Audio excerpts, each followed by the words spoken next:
Today's word of the day, chiropractic.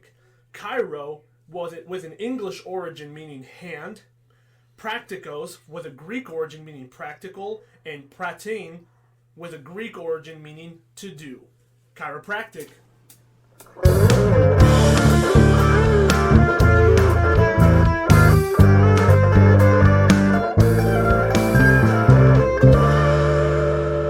What's up, guys? Anjel Clemente here, bringing you for the word, just a nobody from nowhere trying to get a voice out anywhere.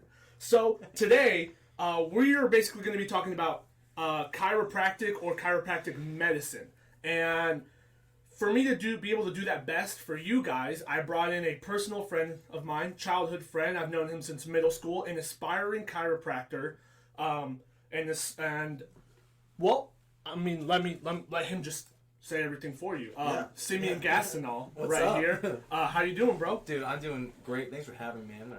Dude, this is like not really last minute, but I remember you guys started the podcast. Like, man, I'd be love to talk on that. Oh, I'm so glad to have. I knew one day I would have you on here, and I'm really glad that today is that day. And good opportunity, And I'm glad that we can do this about this topic. Yeah, because I know you know your stuff about this. So for just a disclaimer, I'm not a doctor yet. Yeah, like you said, aspiring to be. Right. I think that's the huge thing right now, especially with this whole Corona thing going on. I'm taking some time off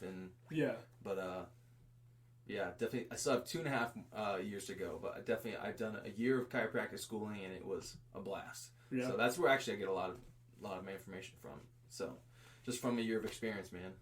That's all it takes is experience, dude. Yeah, dude. It's fantastic. Well, okay, so can you start us off by telling us exactly what chiropractic medicine means, or chiropractic means? From all I know is just manipulation of the bones, right? So just cracking joints or something like that? Yeah. So, like you said it with the word of the day, chiropractic means done by hand. And I think that's where the profession started, and that's where I like to keep it. It's done by hand, and it's so to be clear, like basically chiropractic chiropractic medicine is a alternative medicine geared at optimizing health right where you're at, and the big thing is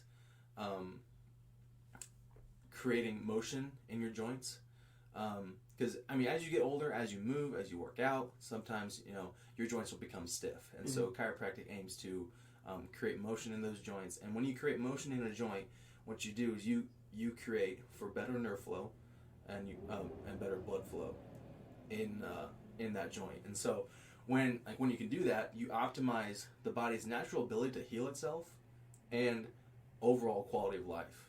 Really? So I'm to say, probably just in a nutshell, that's the goal for chiropractic care. And chiropractic chiropractors will see all different kinds of patients for different reasons, and when they've applied chiropractic care, they've seen incredible results, and I've seen that even firsthand. So that's interesting, honestly, because all that I've ever really known is you show up, you go to a guy, he cracks your skeleton here, there, and you walk out better and stuff. But I don't know, and I don't know how many other people know exactly what all goes into this chiropractic and stuff. But before we get into that, I want to talk about you a little bit. Okay. So I know. So you went to school with me at Manchester University, or basically I went to school with you because I ended up transferring to you, anyways. But when you were at Manchester, you were at first an athletic training major, and then you switched to exercise science. Right. And then now you're in more focused towards chiropractic care. Right. And so talk to me about how did you go through that transition and doing that? So that's a good place to start. So when I started, I knew I wanted to be in the athletic field. I played, we played soccer all of our lives, right? And I wanted to be around that aspect. No, I didn't see myself going pro, so obviously I had to think more realistic. Right. Okay. And I've always had the drive to want to help people, wherever they're at, and I saw, okay, being around sports, helping people, athletic trainer. So I was like, cool. Started that off, and then first year doing it, a lot of my time was spent shadowing other ATs in sports, and so that's where I really realized that a lot of my time is going to be eaten up just watching sports. And which, I like watching sports, and like, but you're watching for the wrong reason. You're watching waiting for someone to get hurt. And I had that mentality, but I don't want to like disrespect any ATs listening, because I know athletic trainers are first responders. They're excellent help. That just wasn't my avenue. Right. I did look at it as I'm waiting for something to happen, but I know there's so much more to that. So I said, okay, maybe I need to switch gears, and so I switched to exercise science, just to kind of see like what my options were. And obviously I could do so much with that. I could do strength and conditioning coach. I could do exercise specialist. I could go to nutrition. I mean, there's the whole avenue, and chiropractic being one of them. Of course, I didn't know this at the time, like that was an option until in our exercise science athletic training club. That was the club we were in. We had a chiropractor come and speak. I feel bad because I forget his name, so I'd love to give him a shout out, but I don't remember who he was. But he was a great guy, great public speaker. He didn't dress like super dressed up professional. He was just came in really laissez-faire, just chill. Yeah, just chill. And he just came and spoke like how it is. And when he gave his presentation, I was like, wow, that was the most real presentation of a very promising career choice. And so then I asked him some questions afterward, and he's like, yeah, I make my own hours. I have my own business. I see around, I think he said he sees around like 500 patients a week. And that's quite a bit when you think about it. And it says I remember him saying one of his big headaches was like dealing with insurance and stuff like that. Like a lot of stuff they don't teach you as a business person when you go to chiropractic school. Right. Like a lot of the paperwork stuff. And paperwork, all this stuff that you have to deal behind the scenes of taking care of someone. Right. So, but just talking to him, just like that really, right then, that really opened up my eyes for chiropractic medicine, and I pursued that. And that's really where it took off, was just one guy tell me how it is and how. And at that moment, did that like spark your interest to look into it more, or was that when you were just like, that's it, like this is what I want to do? Or that actually sparked my interest heavily, because then when I switched to exercise science, I had no idea what I wanted to go into. But from right there, that's when it peaked. Right. I was like, hey, I'm gonna look more into this. Right. And so I did some research on it. I looked at the demand, the best schools, and I kind of took off from there. I got in contact with Logan University in St. Louis, Palmer in Davenport, Iowa, those two, and I ended up going to Palmer for a year, and so that's when it really sunk in. That's just like, so it's always good to look back at those like memories when you're like, those pinnacle moments. I didn't know what then, but then like that event happens, and you're kind of just like, something just clicks, and you're like, I know exactly what I want to do. And it's a good feeling when you finally figure that out. Right? It's just a lot of weight off your shoulders. Yeah. Now, obviously, we played soccer. Right. We played soccer in college. We played soccer in high school. Did you deal with any like injuries throughout your career that might have influenced your decision? So in high school, no. I actually stayed so far away from the AT room because, one, I didn't want to have to wait on someone else to do something I feel like I could do. If it was like, I guess I didn't really have many injuries in high school. Right. Maybe because I wasn't playing hard enough. I don't know.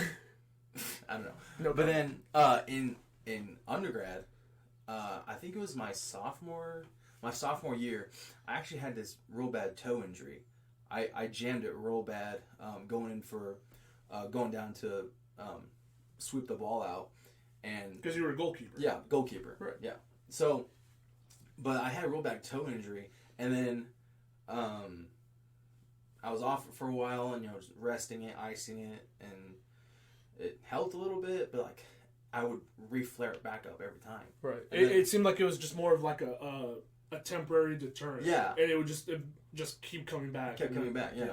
So, but then I my AT mentioned, I mean, what if you got it like, what if you got looked at by like a chiropractor or something? Maybe you have something like misaligned in there. I was like, oh yeah.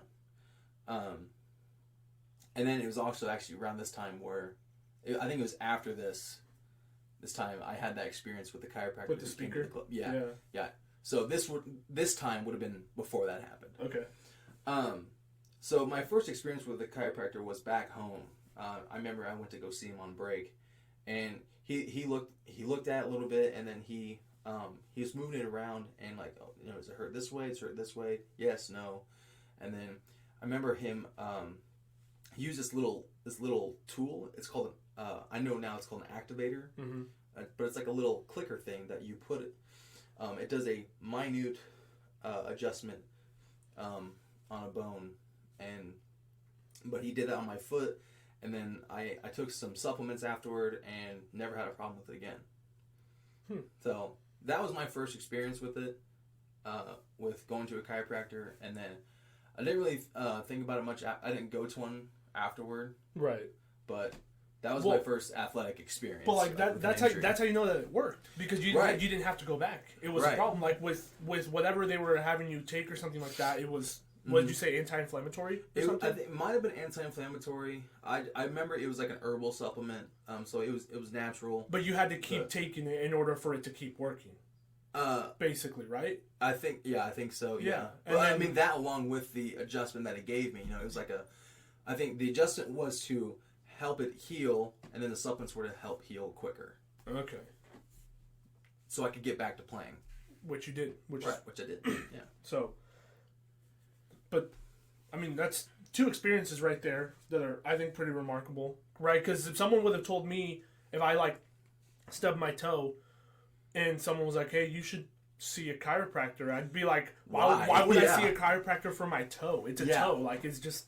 That was my response, too. I was like, I didn't think about that. I mean, sure, I guess. Yeah. So then but it's like went along for the smallest things, I guess, that you never think about that can easily be fixed by just a quick pop, I guess, or something. I don't know. But, I don't know. But I want to talk about, like, chiropractic medicine itself.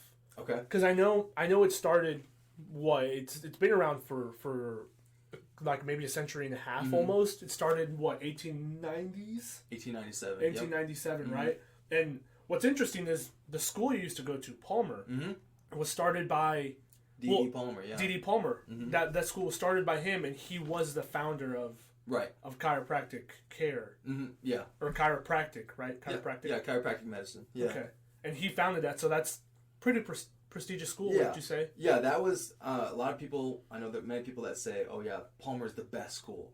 And being there for a year, it's a great school, a lot of opportunities, and I wouldn't change it for the world. Right. I wouldn't say it's the best school. I mean, that's a subjective opinion. Right. Like, I think the best school is whichever one teaches you what you want to be taught. Right. And whichever one you can find those opportunities to grow yourself more than you ever thought you would. Whichever one offers the best individual preparation for making you the best doctor. Because ultimately, it's not about you becoming the best doctor. It's about you becoming the best doctor so that your patients get the best care. Right. So whichever one you believe. Whichever school does the best for you in that, that's it. Right. So, it holds a really prestigious name because that's where it was founded. It was founded by D.D. Palmer. Yeah. And okay, so I heard there was an interesting story about how he came up with chiropractic medicine. He I could be wrong. And no, this was back in like the 1890s. Yeah, so this was way back. Mm-hmm. So the first adjustment. This is what we talked about in our philosophy courses. The first adjustment was I believe it's an upper cervical, and cervical would be like the top of your neck. So yeah, so if I say cervical, neck, thoracic is like the upper back, lumbar would be low back. So if I say like those, then you know. So it was an upper cervical adjustment, like the top of the neck, and it was on a guy named Harvey Lillard. Well, Harvey Lillard, he had hearing issues, but then after the adjustment, I don't remember if it was right after. I think it was a little bit after. He regained his hearing, and that's when D.D. Palmer was like, and then he, I believe he was a bone setter, which was, I guess, like back then a term for setting bones in proper alignment. Like you had to call it something before it was called chiropractic. Right. But D.D. wasn't a doctor. He was like a self-proclaimed doctor who founded chiropractic and did manipulation on the spine. And back then that was seen as it was really frowned upon. Quackery. Yeah, yes. Quackery. Yeah. But no, what I'm talking about is how he came up with the idea of chiropractic medicine. Oh, how he came up with it. Yeah, I heard that it's just like a pretty unorthodox way. So like in my findings, I found that his inspiration or whatever inspired him to basically invent chiropractic medicine was he had like a vision or something, but he was visited by something or someone from the other world is what it's quoted as, the other world. And it turns out that whoever visited him was some like doctor who died like 50 years before he came up with chiropractic medicine, which I think I don't know if it's true or not, but right. I remember you talking about that before. Yeah, I honestly, I don't. They don't teach you that at Palmer, do they? No. It's one of the conspiracy theories of Palmer. But, yes. Yeah, the conspiracy theory. But that's okay. But that's just a really, really weird or interesting thing that I found when I was looking up, like, the history of it. I'll have to look that up. Yeah. But so D.D. Palmer founded it in like 1897, right? And almost immediately after he founded chiropractic medicine, it was seen as literally what you said, quackery. Yeah. Like that literally was a term I don't want to say like medical doctors. I was going to say real doctors, but I don't want to be offensive. Medical doctors were seen as real doctors and the only doctors at that time. And they didn't take too kindly to chiropractic medicine. Because, they've also come from a long line of, several thousand years. That sounds... several hundred years of tradition.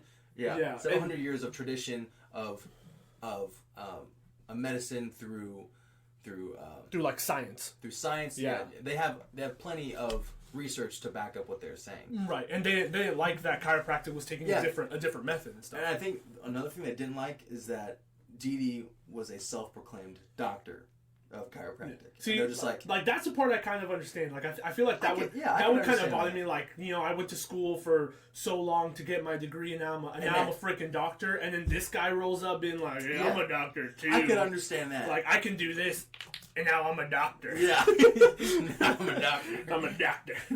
What kind of accent is that? I don't know. I'm a doctor. My name did Bummer.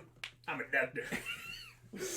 But no, that would bother me too, I guess. But the medical world called chiropractic medicine. They were quacks. They were quacks, and quacks. They literally termed them a was it unscientific cult. Yeah, they literally labeled them. They labeled them as a cult, and then they made it illegal for doctors to basically like recommend chiropractors or to even work with or refer patients to chiropractors. Yeah, that was the American Medical Association that made it like it made it illegal to even like do business with them. They wouldn't no medical doctor in their right mind would refer a patient to a quote unquote chiropractor. Right. When the profession was up and coming. Yeah. And people who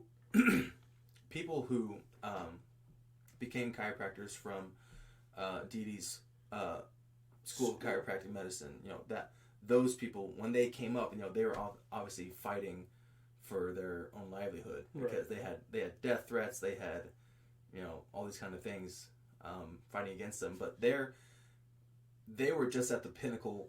They're at the start of their own scientific research, and that research, the American Medical Association, they didn't want to hear any of it, even if it was promising research. Like they showed anything, they didn't want to hear any of it. So they just deemed them a quack no matter what, even if their study was so profound. Like, oh, we did and groundbreaking, yeah. Right? They had groundbreaking results, and the AMA was just like, nah. No, you are built on BS. Like, you're a cult. Yeah. I'm a head out. Yeah. I'm a head out. Which is crazy, thinking that now, like, chiropractic medicine is huge.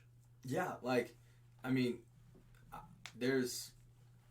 it's huge now, but it's crazy because, like, it took a huge legal battle for them to be able to do that. Right. And it took them almost to the what do you call it? The Supreme Court?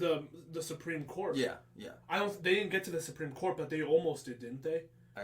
Or they might have. I should know this stuff. They got pretty far though. All I know is the chiropractors, because they were arresting chiropractors that were practicing medicine because they were being they were coining themselves as like doctors or whatever. Right. And the only reason they weren't actually doctors is because the American Medical Association was not letting them be. And the AMA had such a foothold on basically monopolize the entire medical system in the U.S. That's what they wanted. Yeah. So because they weren't letting chiropractors be real doctors by their terms, they were arresting them, including D.D. Palmer. He was arrested too, wasn't he? I'm pretty sure he was. I'm pretty sure. Yeah. And so after all that battle, like a group of chiropractors finally sued the American Medical Association, and then the American Medical Association, I think, won the first trial. Then the chiropractors appealed, and then it took them up a level, and then at that level, they the judge ruled in favor of like neither, but both at the same time. Yeah. Well, I think I remember. That's when. That's actually when. The chiropractors won. The chiropractors won that suit because they deemed that the spokesman for the American Medical Association was speaking entirely out of bias and out of hatred for reproof, and that ruined their credibility. Yeah, it ruined their credibility because they asked him, like, I think they asked him something along the lines like, are you even considering any of the research that they found? And he just kind of nope. Like, he just basically was saying, I don't want them to be doctors because of who they are. It turned into hate speech, and I think that was the big rise. So, well, that's how they became legal after that. Yeah, so. It came because the judge ordered the American Medical Association to change their like constitution or their set of rules to saying that it isn't illegal to refer to a chiropractor or to consult one and stuff. Yeah. And after that, chiropractic medicine just really jumped. It blew up like crazy, which is wild. But yeah, I think, and again, I'll probably have to like refresh on my history and. But I think that's interesting. I think that's really, really cool history. Yeah.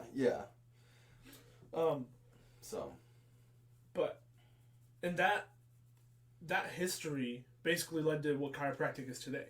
But I know even still today there are some like I don't want to say it's the same. Like there's still a lot of prejudice against chiropractors. I don't think there is, because chiropractors have to go to just as much schooling as I'm so sorry. I keep accidentally saying real doctors. But you're not going to offend me. Like, I mean, I feel like that's something that would be offensive. Like, like real doctors go to medical school. You go to chiropractic. Well, that's not what I mean. It's crazy though, because like even still today, like there are chiropractors. Like, I mean, I work at Dobson Chiropractic in DeMont, Mm-hmm. and I've talked to some of the doctors that work there, and they've said, yeah, they've faced prejudice, because like, oh, you're not real doctors, and you're basically like dentists, or yeah, right? or like people don't think you're real doctors. Yeah, and it's like, which okay. I'm not. That's just a joke. Like It's dentists just a are joke. doctors. I don't want people to walk away from like, oh my god, Andrew doesn't think dentists are doctors.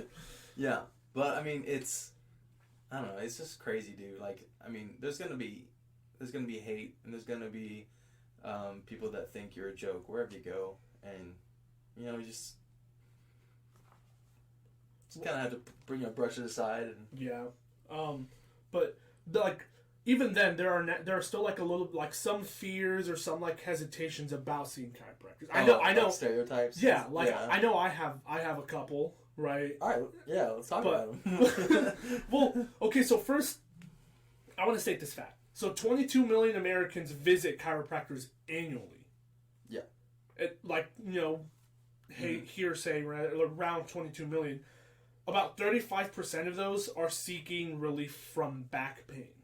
Right. And the majority of chiropractor focuses on the back, right? Because that's where everything stems from. Well, I mean, the spine, yeah. Yeah, the spine, the back. Mm-hmm.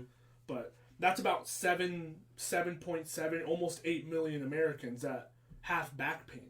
Yeah. Which I think is a huge... And that's just the number of Americans that go to get to a chiropractor for back pain. Mm-hmm. The number's probably like 3 times of that for people who actually have back pain who don't see someone about it or anything. True. Like that. So I think that number's probably a lot higher. Yeah. But some fears are like stereotypes.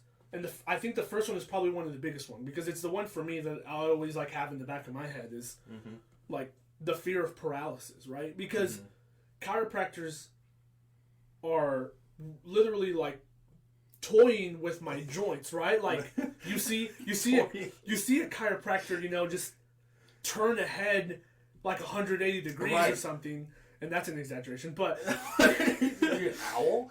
Basically, like I see a doctor or a chiropractor turning someone's head into like an owl, and I just hear like a roll, like a xylophone or like a maraca, just like rolling down and stuff, and I'm just like, you know, you pull too hard on that, and like I'm never gonna walk for the rest of my life, and I don't know, just that like idea scares me of like putting my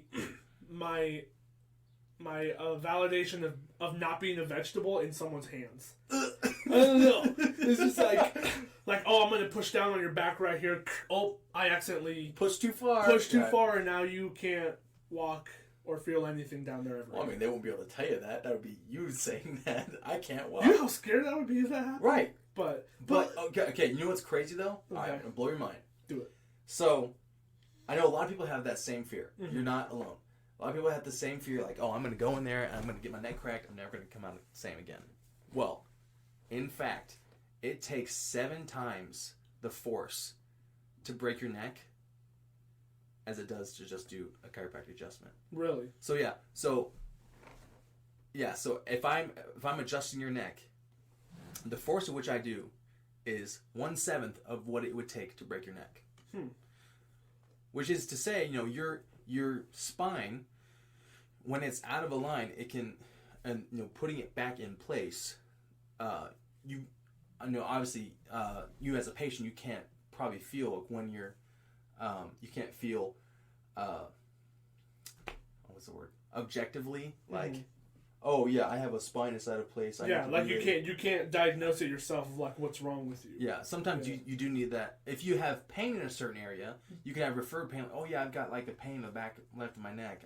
I could have a cervical issue. I could have, you know, something.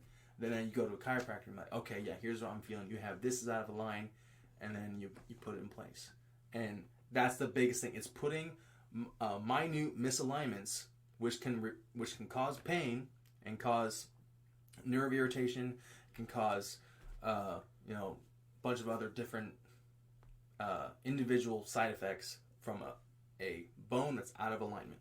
When you put it back in alignment, you know, like you said, like I said before, you open up that the nerve pathway and blood flow, then that's the body has the natural ability to heal itself. Right. And so when the bones aren't limiting those that nerve supply, blood supply, it has that ability to do so. Interesting. Yeah. So it's 7 times the force. Huh. Okay. 7 times. All right. Well, okay. Say you're like a 300-pound like chiropractor, and you're treating like an 80-pound woman. Like, say you're treating Angela from The Office. This woman's like 80 pounds, right? Cat lady. And so yeah, like a 300. And so maybe like in terms of proportion, your 7 times strength is a lot higher than hers. 7. Right. So like, what happened? Like, is there any possibility that you could, like, kill her? Oh dear God! Or just like paralyze her, I guess. And See, okay, now, and that's where I would accredit. That's where I would accredit the doctor who's 300 pounds to the 80-pound patient. They are required to know their patient, and they get those 8 years of schooling. 8 years undergrad. Sorry. 4 years undergrad, 4 years of postgrad. Yeah, or 3 or 4 years of postgrad. They get that time to practice with patients who are of all types. Oh, okay. So when you get to that patient that is 80 pounds, you know, okay, I have to dial my force down a little bit. I have to work. Dear Lord, no, really elbow drops, nothing off the turnbuckle. You know, people's elbow, just get in top. No, okay, no. I mean, that's good. That's good though. Right. But yeah, I mean, in order to be a doctor, you have to know, like, you have to know your patient, and you have to know, okay, what would work best for them, and I mean, I would just say, if you're a doctor, you have to know right what control you have, and so if I'm gonna do a quick a neck adjustment on an 80-pound lady, I would know, okay, quick hands are everything. You know, that's probably one of the biggest parts about being a chiropractor. You want to move your hands quick. It's all about how you do the adjustment. Right. Force equals mass times acceleration. So if I'm moving, I thought you were a chiropractor, not a mathematician. I have to know a little bit of both. Anyways, go on. Yeah, so force equals mass times acceleration. If I'm putting a lot of force into the joint, then yeah, I might do damage. But a little force just to move a small bone a little bit. It's like trying to like think of it this way. I remember one guy painted it this way. He goes, if you have a window and you try to break the glass, but you don't put your fist past the plane of the glass. So you try to break the glass without pushing your hand through it, because it's enough to move it, but you're not going all the way through. Does that make sense? That's some Jackie Chan. Jackie Chan stuff. Yeah. But that's cool though. So I'm glad that they teach you those different situations in terms of like, this is how you do it. This is how you have to do it every time. Instead, they're just this is, you have to be careful if you have someone smaller, and if you have someone medium sized, and if you have someone a lot bigger. Yeah, your whole time at school, and of course, even just in my first year, I had so much hands-on, so much experience just with different types of people, just feeling what I'm looking for in a misalignment, right? And I had so much hands-on experience, it's ridiculous. So at the end of that 3.5, 4 years, you got so much experience under your belt. Like you're not a rookie when you get your first patient as an actual doctor. Yeah, because I mean, first year you already had all that hands-on experience, but isn't like the last year where you're basically in the field, right? Basically doing it. Yeah, your last year you're seeing patients. Right. You're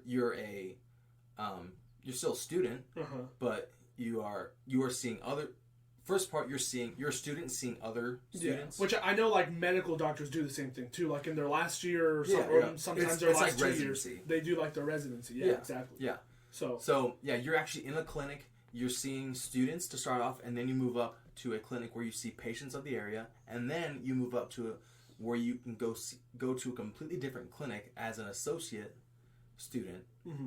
As a student intern, and you are seeing actual patients, but you're covered by, the Palmer name or whatever, or the school name. By the school name, yeah. So you're covered by that name. So that's the last trimester. And that's a win-win because you go in there, you get legit experience for once you graduate. You've already been doing what you need to do, and then the school gets a good chiropractor that spreads their name out, right? And the school also gets good accreditation from a legit chiropractor like practice place because they're sending students there. So it's like a win-win for everybody, which is awesome. Yeah. So I mean, like the last year, I'd say even more than that. Well, yeah, you're getting actual experience. Yeah. Like hands-on in an office of some sorts. So, well, that basically answers the next stereotype that chiropractors aren't real doctors. And basically, after all that schooling, it's pretty obvious. You got definitely a real doctor. Definitely a real doctor. You're dealing with patients. You're understanding, how to better care for them, and in the best case scenario, you're seeing that patient and they're getting the relief that they so long for. Now another stereotype. I don't even know if it's a stereotype, but I guess I just want to have your input on it. But social media chiropractors, right? Because a lot of people will, and you'll see this on Facebook every once in a while. You'll see it's all over YouTube where there's videos of like chiropractors who videotape themselves with their patients, making like just adjusting their backs, and you'll see like those like stories of like the kid who walks in with like a really bad, he like can't even like arch up, and then like after like a month of sessions or a couple months, or like all of a sudden he's walking out of the room straight up with like a great posture and stuff like that. And then there's the doctors who just have that student there, or they have like an attractive patient or something, and they're just adjusting them and making really, really loud noises and stuff. So I want to have your take on that. So, yeah, for like those patients that you see the actual full story, like when they come in, they're hunched over and they can't stand up. And then when they keep seeing that chiropractor over and over, and then you see the end result when they can stand up, I want everyone to know that is completely real. 100% real. 100%. I mean, I've seen that several times at school and where I work. Right. It's absolutely real. That happens. That's miracle healing. And I'd say for the social media doctors, I mean doctors who are all over social media, and they have the compilations of them doing a bunch of different cracking sounds, and good for you. I will say this, a lot of those types of videos support a stigma that people basically, chiropractic lives and dies by the sound of a crack. And I'll say, just to clarify, when I say crack, I mean, the sound you the make. pop of a joint. Right. So actually, that's called cavitation, because whenever you have that popping sound, that's actually nitrogen gas leaving a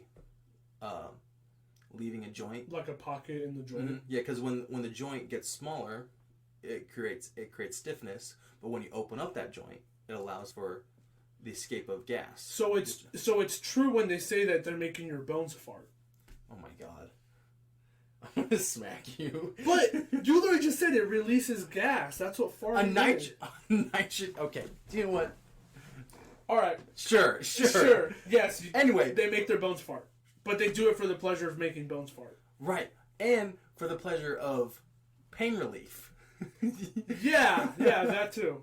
I'm gonna let's not forget about that one. Yeah, no, but I was gonna say, I mean, chiropractic lives and dies by the sound of a cavitation, crack, because people think, oh, you didn't adjust me until it cracks. Right. Sometimes it won't. It won't make a sound. Sometimes it won't. But your spine will end up in a better alignment. Right. But some people may think, like, it needs. Did you even adjust it? Yeah. It needs to crack. It needs to crack to do that. It doesn't. No, it doesn't. Oh. It doesn't. Yeah, many times it will cavitate. It will crack, but I feel like that's a good thing to know for people who do that at home. Like, right. Like, in school you have those desks that are attached to the chairs, and you just push back on it, and it just rips your whole spine and stuff. Or like people who crack their neck all the time, or their fingers, like. And I'll say this from personal experience. Like, if I wake up in the morning and I crack my neck, and like I don't hear any cracks, I'm like, well, it didn't work. And you try even harder. You gotta keep going. Yeah, dude, and that's where, oh people get in serious trouble because okay, I'm guilty of this as well. Like, when you crack your knuckles or like you said, when you crack your neck and you don't hear anything, you try even harder. Right. Well, essentially, what if you already, what if you don't need to crack? Like, what if it's already aligned even though it didn't crack, but you don't know it, and then you just yank it even harder, give it a big old yeet, and it just makes it worse. Right. Yeah. People who do that, they got some severe neck issues. Except for me, because I know what I'm doing. Yeah. You know everything. I forgot. You're Anjel Clemente. I'm a DD Palmer version chiropractor where I attach the doctor to my own name, so I can. I mean, it's in your. I adjust myself all the time. It's in your TikTok name, so Mr. Dr. Professor Patrick. Let's not Patrick. My name's not Patrick. You're directly referencing Patrick. Can we not talk about my TikTok right now? I'm trying to talk about this chiropractic medicine. Okay, all right, fine. Right? Thank you. Anyway, but yeah. Don't crack your neck so much, because it's not actually good for you. If you have a chiropractor crack your neck, it's in proper alignment. Okay, and so that's going to bring me to my next stereotype. Okay, let's hear it. That chiropractors are money whores, right? You want me to go to a chiropractor so that I can give you money, so that you can do something that I can do at my house by myself. Okay, I will. All right. So, no, we're not money whores. People think we're money whores because chiropractic should be a maintenance practice. Think about it. How often do you brush your teeth? Once a year. You're disgusting. I'm kidding. Don't write that down. No, so brush your teeth once or twice a day at most. Yeah, right, at most. Okay, but it's maintenance, right? It's maintenance you're brushing your teeth so that your teeth don't grow gingivitis. Right. Or other diseases. Basically, you're maintaining your teeth so nothing bad happens. Yes. Same thing happens with your joints. You're maintaining your joint health. You're maintaining your, basically your overall health, but specifically with your joints, which is where chiropractors will manipulate. Oh. If you maintain joint health and maintain joint motion, you maintain a healthy lifestyle. You maintain, think of it, a body in motion tends to stay in motion. But when you get stuck, like when you start to get those backaches, what do? You start to sit there. You find a desk and you pop that sucker. Or for free. Or what was that? 35% of the people who probably have back pain but aren't going to a chiropractor, what are they doing? They're sitting at home crying about it, and they're not getting help. So they're getting worse. They're not moving, and so what will happen is those joints will start to harden, and they're stuck there. So then they don't get relief. So, well, it's a good thing that I can constantly crack my own back so that I don't ever have to suffer from that. I stay loose. So yeah, but is it in proper alignment? I'm pretty sure it's as proper as it can get. I definitely know what I'm doing. Tell me this. Do you have low back pain? You don't? No, because I adjust my back every morning. Why do you adjust your back every morning? Because I am so active in everything that I'm always moving that every single day when I wake up, within those next 14 hours, I muff my back up again, and I have to do it the next day. So it has nothing to do with what I'm adjusting. It's just the fact that my extracurricular activities are causing my back to just go boop, back over. But would you say you have some sort of pain for some reason every day in your low back? I mean, if you want to say for some reason, do you have pain in your lower back? If you want to credit it to the reason that I'm adjusting myself, you're a quack. I'm a quack. But yes, no, I do have back pain. I have pain not just in my back. I have pain in my shoulder. I have pain in my neck all the time. And I know it's probably because of how I'm adjusting myself and stuff. Okay, all right, you said it. Oh, that's all you wanted to hear? That's all I wanted to hear. That's all. That's why I told you I was going to roast you. You're not roasting me, though. Bro, you just roasted yourself. That's how bad I roasted you. Okay, note that Simmeon has no idea on the grasp of roasting. But let's put a pin in that one. So you guys aren't money whores. No. That's good to know. I would very much say we're not money whores. Because we don't force you to spend your money. Right. And, I mean, personally for me, and I don't want to speak for anyone else, but personally for me, I don't like to visit like doctors. Right. Mainly because most of the time that I do visit doctors, I get a prescription for some type of medicine that I probably have a weaker version of in my like medicine cabinet, and I have to pay extra money for that prescription, and I have to pay a lot more money just to go visit my doctor for something like in high school I sprained my ankle, right? And I was with you when I sprained it. It was in the winter, and I came home and I was like, I can't walk, my ankle hurts, and I was just being a baby about it, like. But like I could move it, but I was like, I just can't walk. And my dad's like, well, you should probably go to the ER. You know, you should probably go get it checked out. I'm like, well, at the most they'll just give me a like a splint for it or something just to keep it, to keep it aligned or whatever. And I went to the hospital. My sister ended up taking me to the ER, and they're like, what happened? The doctor came in or the nurse came in. I was like, well, I sprained my ankle. Like, I know it's sprained. I can still move it. It still wiggles, right? Like, it's sprained, and it's really, really swollen. And, like, I don't know. Like, my dad told me to come to the ER. And they're like, okay, well, let's get an x-ray just to make sure it's not broken. I'm like, it's not broken. Like, I know it's not broken. Like, I'm not an idiot. And so, take an hour, do the x-ray, take another hour, wait for the x-ray to come back. Doctor comes in, slaps that sucker up on the wall, like, hey... So, your foot's not broken. I'm like, yes, thank you. Like, I know. Like, could have saved you 2 hours on that one, Dr. Einstein. He's like, well, it's not broken, but it is sprained. I'm like, wow. What a guy. What a guy. Swell dude. Yeah. So, I wasted about 2.5, 3 hours and almost like $1,200. Right. Getting told by someone something I already knew. And it's like, okay, yeah, give me prescription for the pain, I guess. Give me like a little splint. But, like, that's it. And it's like, after that, I was like, I'm not going to, like, unless, like, my arm is dangling in half or, like, unless I'm, like, my neck's, like, broken. I don't know. Like, unless something's severely, like, actually broken and I know it's broken, I'm not going to go to an ER for something. Right.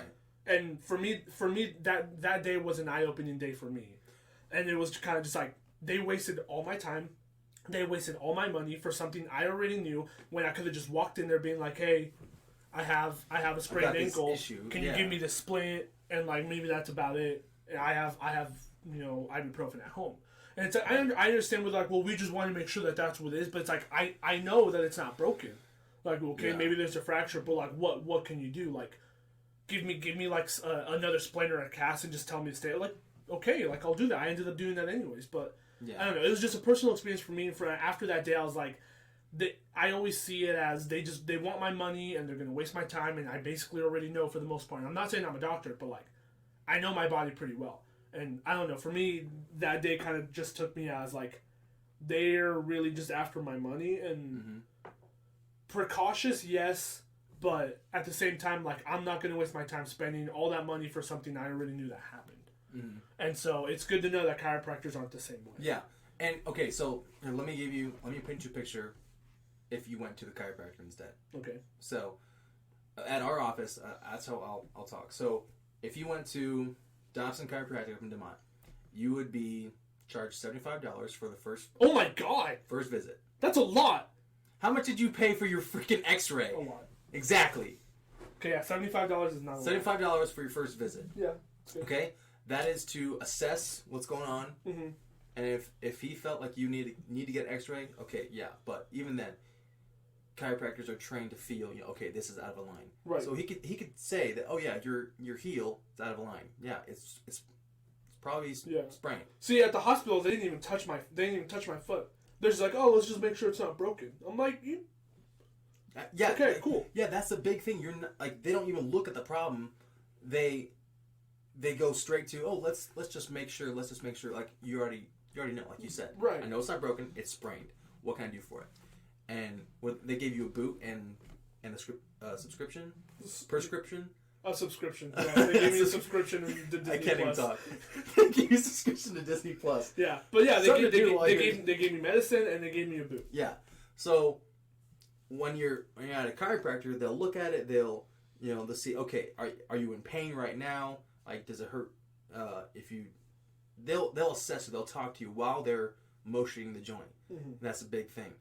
And so what they did, probably what happened, because I know you said you have chronic issues now. Like you sprain that ankle all the time, right? Well, yeah, I know statistically once you sprain your ankle once, like you have so much higher, and I don't know the exact percentage, but you have so much higher of a percentage to either respring it or roll it again, especially if you do sports. And I did this my high school year. So I had my entire college career ahead of me where I rolled it numerous times. And then my junior year, I sprained the same ankle twice in the same season. I'm going to blow your mind. Blow my mind. Do you know why it's you have such a higher chance of re-rolling it again?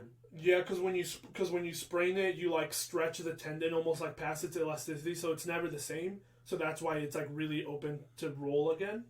Close, but no. Ah, dang it. What actually happens is seriously, what happens is your heel and your talus, so your calcaneus and talus, those are two bones in your foot, those shift. Really? Those shift. And so they put constant tension on those ligaments that you will sprain when you roll your ankle. So your ankle is in a constant misaligned state. It's constantly shifted. So it's never put back. Oh. The bones are never put back. That's why you continually roll it and roll it and roll it again. So if they were put back, you take tension off of those ligaments and you wouldn't sprain your ankle as much anymore. You'd be more conscious about it, but you would not roll it as much. Right. Guarantee you, man. Because I've had a bunch of issues with my ankles. I say they hurt like a lot of times. I can't do as much on them, but I get them adjusted all the time. Haven't rolled an ankle since then. Really? Yeah, they'll tweak a little bit, but that's when I know they move. That's when I know my bones move a little bit if I tweak them a little bit. Right. But I get them readjusted. I've never rolled an ankle or anything after that. Lucky you, because I heard that like spraining an ankle is almost, if not worse than breaking it. At times, maybe just for athletes or something, but that spraining it can have more long-term effects. It has more long-term effects if it's not treated properly the first time. So I wasn't treated properly. No, you weren't. Because, think about it. When they gave you a boot, they gave you a boot to keep your ankle stiff in the position, in a bad position, right? Oh my gosh. You're right. They basically casted your heel to stay in a bad alignment. And it stayed that way. And it's probably still that way. I guarantee it is. Yeah. And then when they gave you pain meds, that is just to mask the pain. That's both of the boot and the meds were literally both treating causes. They weren't treating the problem. I can see why the American Medical Association hated you guys. Yeah.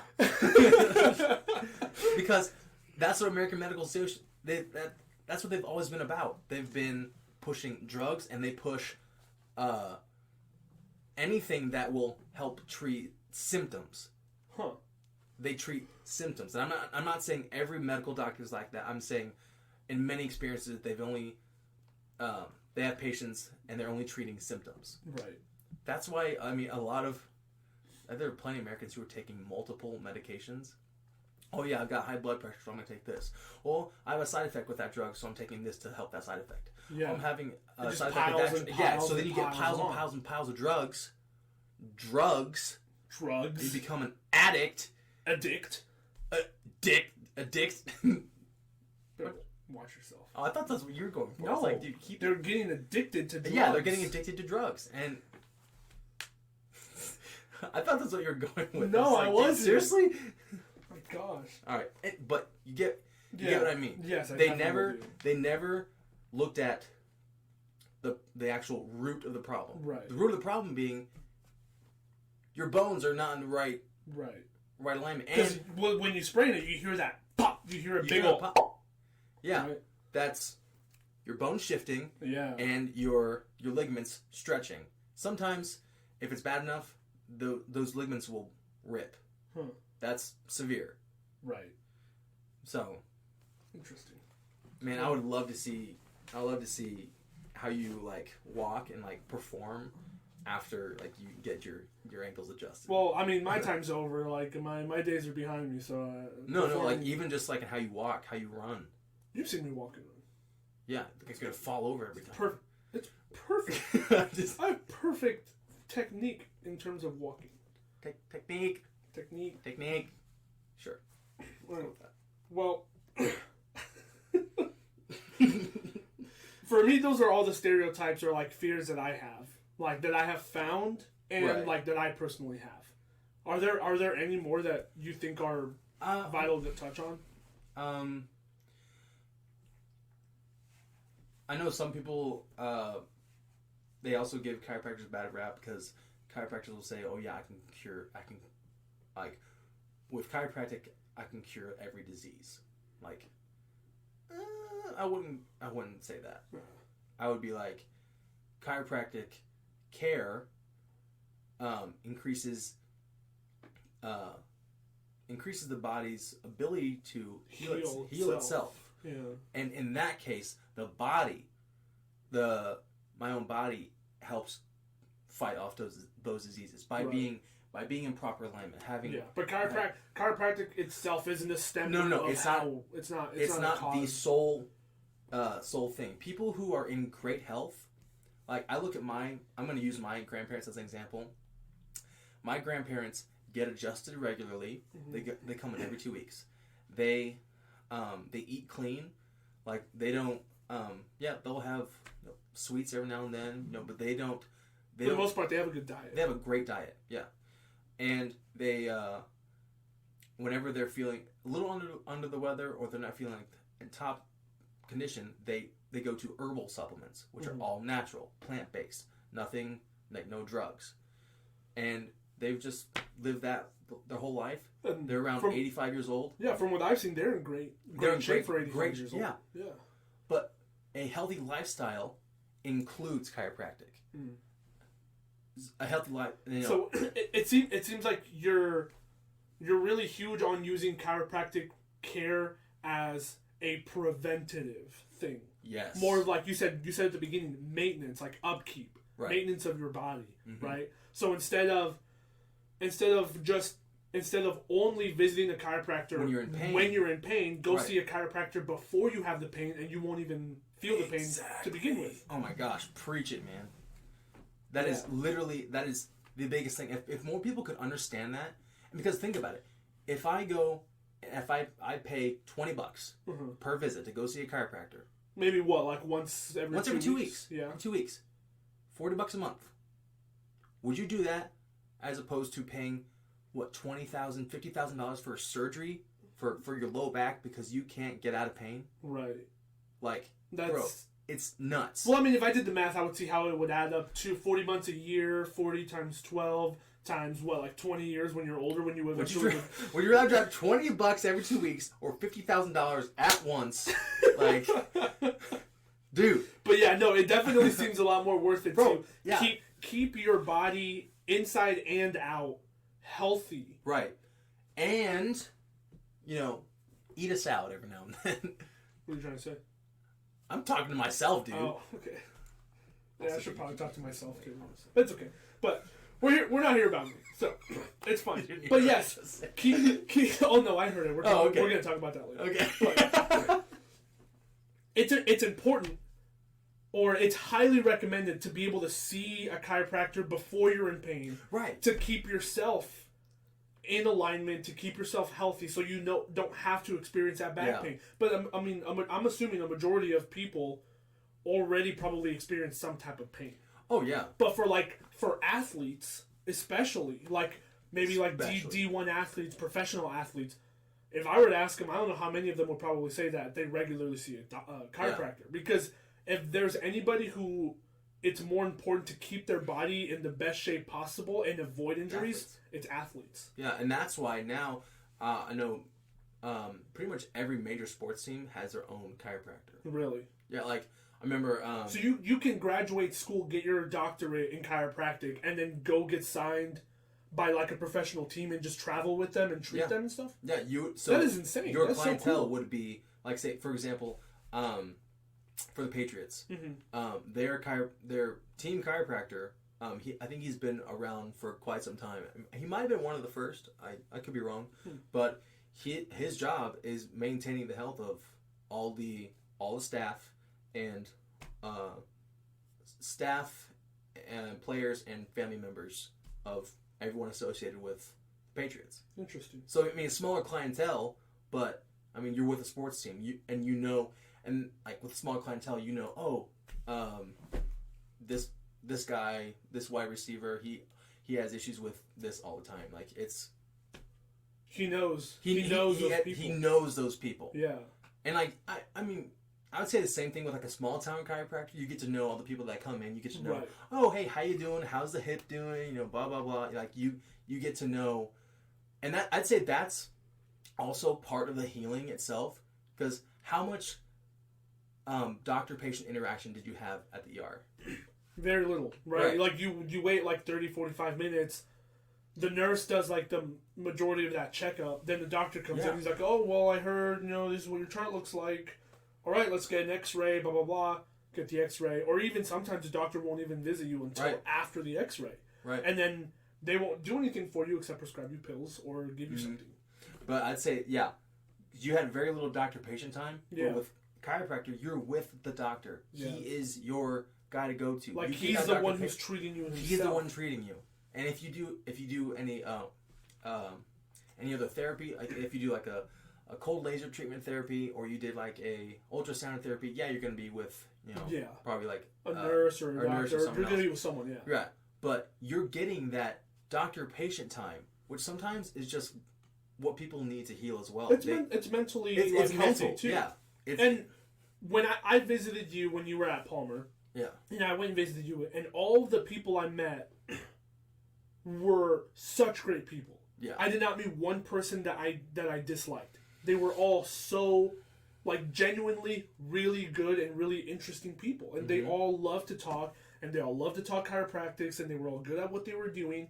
And honestly, it made me feel good about what the future of chiropractic is, knowing that at one of the most prestigious schools in the country for chiropractic, those are the students that are going to be coming out in the next couple of years. Absolutely. And they were all such great people. So knowing that you can go to a chiropractic or to a chiropractor and know that there's a good chance that chiropractor is going to be a genuinely good person. Right. It also is more of a retainer. It makes you want to keep going back more. Right. And then that's what appeals to the maintenance. Like when you want to go back, it just feels homey. Yeah, it's a different place to go. And like there's so many people at the office now that they look forward to coming to the office. One, because they associate, feeling better afterward, the good lively atmosphere, and just being treated like a person.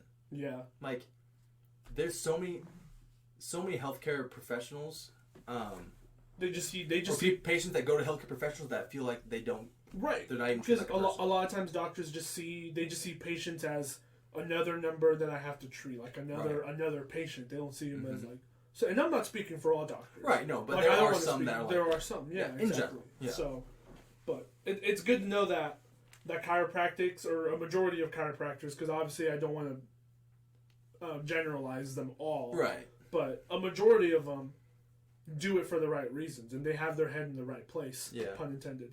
But that's so good. But yeah, going back to this like preventative thing, it is extremely good to go see a chiropractor and keep your body healthy to prevent more pain future on.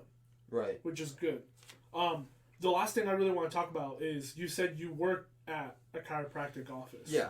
And Dr. Dobson's, right? In DeMont, Indiana? Yep. So. So yeah, Dr. Mark Dobson. No. Sorry, go ahead. My bad. No, I'm sorry. I understand that he's not just a regular chiropractor. Oh, yeah. He treats more than humans, right? He treats animals as well. Yeah. And the first time you told me about that blew my mind. Like and bonkers. I was like, wait, there's people that actually go and pay for their animal to get adjusted. And they go visit animals and make the animals' bones fart too. Like, that's just... I don't know why. Like, it makes sense because obviously animals have bones too. Yeah, they have spines. So they move around. But like, I don't know why, but I think that's super interesting that... And you go on... A lot of times, sometimes people bring their animals in to get treated. But like, especially when you live in like a rural or like a Midwestern environment where the towns are a lot spread out. There's a lot of farms, a lot of agriculture, and a lot of animals on the farm, big farm animals. A lot of times a chiropractor has to go to the animals. He goes right? to, yeah. And I understand you go on visits with him too, like you join him. Yeah, so Monday, Friday, I'm in the office helping with human patients, and then Tuesday, Thursday, I'm helping him with animal patients. That's so cool. Yeah, it's awesome. Yeah. I mean, doing those ride-alongs with him, I'm like his assistant through that. And, right. And because like technically you can't do any practice because I can watch. Yeah. You can watch and learn, but you can't get hands-on because you're not. Yeah. You're not a doctor. You're not a real doctor.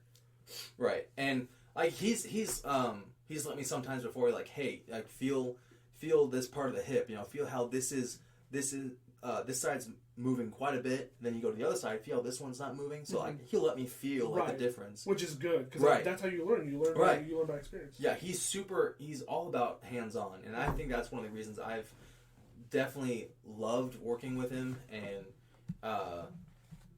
working just right alongside of him. He's always trying to keep me engaged and like, bro. Okay, real side thing. Did you know there are like 60 different colors for horses that are not like your normal black, white, gray, like brown. Like those are just like 5 colors. There's like 55 other more. I'm probably over exaggerating, but like there are so many. And almost every time he asks me, "Hey, what color horse is this?" And it's like one that looks like it's spotted, and it's got like a couple different colors. I'm like, brown, white, gray mixture, and no, it's called a paint. Or that's what it's called. Yeah, it'd be a paint. Or that's also like a sometimes the color of the horse is also the breed, and I'm just like, I don't get it. Anyway, but that was my little rant. But yeah, Tuesday, Thursday, we go out and see large breed animals, horses, cows are the main ones. But we'll also see dogs in the office. He's got a special room for adjusting dogs.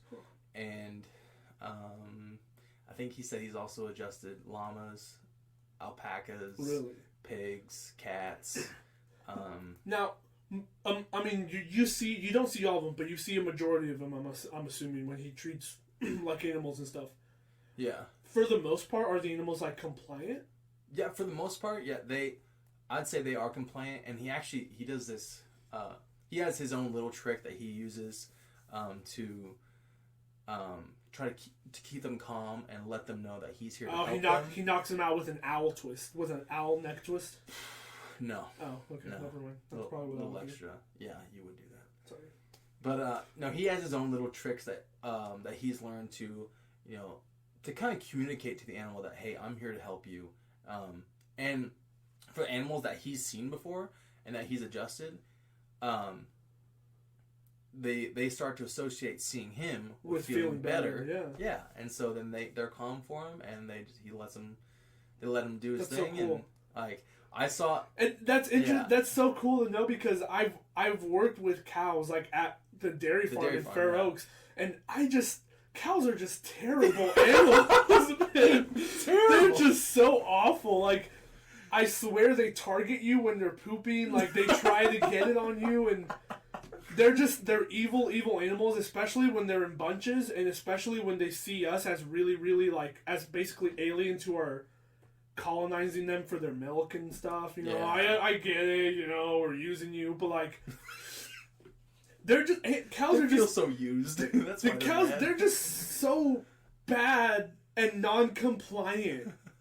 But like, it's so good to hear that like that cows like take well to that, especially because Dr. Dobson treats a lot of them and stuff. Yeah. But that's so cool.